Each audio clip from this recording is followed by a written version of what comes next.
John, Elon Musk is officially leaving Washington. You did get the sense this week that he was personally hurt. He did an interview with CBS. He said Doge has become the whipping boy for everything. But then he sort of had this presentation, this event at the White House today. What's your thoughts on all that we have just seen transpire? Listen, it felt like it was yesterday where there was outrage around him smoking a spliff, right, with Joe Rogan. Tanked his stock 9 or 10% in a day.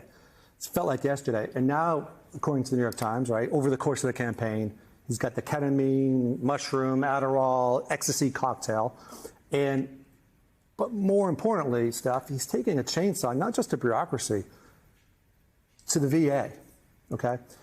At a time when 18 veterans a day die by suicide, cutting thousands of jobs, including the people who counsel those veterans on a regular basis, including over 1 million veterans who are losing through this budget bill coming up, right, that he helped, I believe, craft, losing food stamps and access to Medicaid.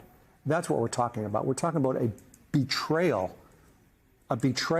to the sacred oath that America has to those who protect us, that will protect you over the course of your lifetime. That's what this is about, I think. So he shows up in Washington. He's glued to the president. He sets up Doge. He fires thousands of people, doesn't actually save very much money. And then his big shareholders at Tesla say, get your ass back to Texas and run this company, or we're all selling your stock.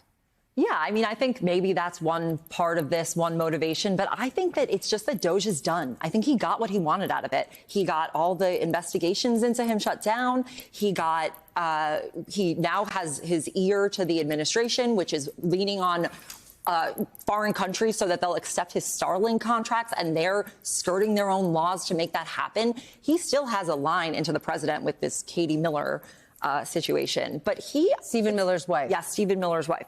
And for someone who says that he wants to repopulate the earth, I think it's interesting that there's now reporting that the Doge cuts to USAID have led to the deaths of 300,000 children around there. So he says a lot of things, and I don't really believe that his actions bear it out, because if he was this obsessed with going to Mars, if he wanted to, he would. He could go focus on that. But instead, he's running 5 different companies. He's wildly obsessed with going to Mars. He just wants the government to pay for it. And he's on a path to make that happen. But Sammy brings up a really good point, because there's a chance we're looking at this in the wrong way, that Doge was a failure and he's leaving Washington with his tail between his legs and Tesla is suffering.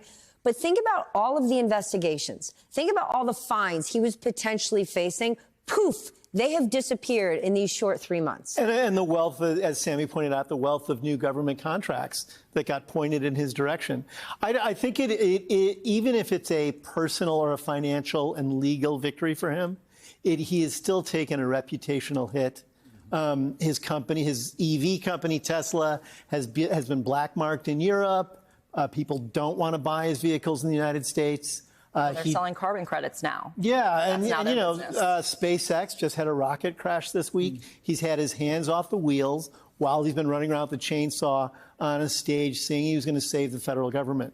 And he failed.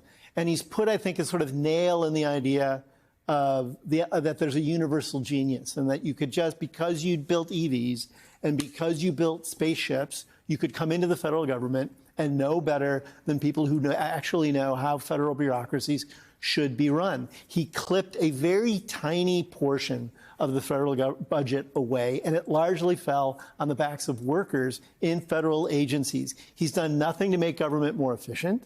It's come at great cost to society, what he's done. He blew up his own reputation along the way, and apparently from reporting in the papers, he got into shoving matches with Scott Bessent and other people in the administration who hated him. So other than escaping, you know, other than that, Mrs. Lincoln, how was the play? Then what was the point of Doge? Because you didn't see this strategic plan to cut waste, fraud, and abuse. It seems like they just went after things they didn't like. That sounds about right. I think the bigger issue is this. Elon Musk is a terrible human being. He has terrible character. He has no integrity. He's mean. He doesn't take care of his kids. And when you're in the political eye on the national stage standing in the Oval Office, it's all revealed. All of America could see him every day, unstable, lacking character, treating people badly, and acting like a poster child for someone who's on drugs. I mean, everybody in America said, is this guy on drugs? But we No don't know surprise. for sure. No, we Obviously, don't, but we we don't know all for can sure. speculate. The entire country can see his behavior. And I think that's what's really important here, because it's not just him. It's the command climate that the president has created, because Trump lacks character. Trump is a terrible human being, and it's cascading across the entire government. And what also happens is they don't have any loyalty to anything, including each other. And they're turning against each other now. The stories are coming out because they're sick of him. And same thing with Hegseth, same thing with Kennedy. And I think that is just getting started. They're starting to really eat their own, and we're going to find out how truly terrible they all are. Okay.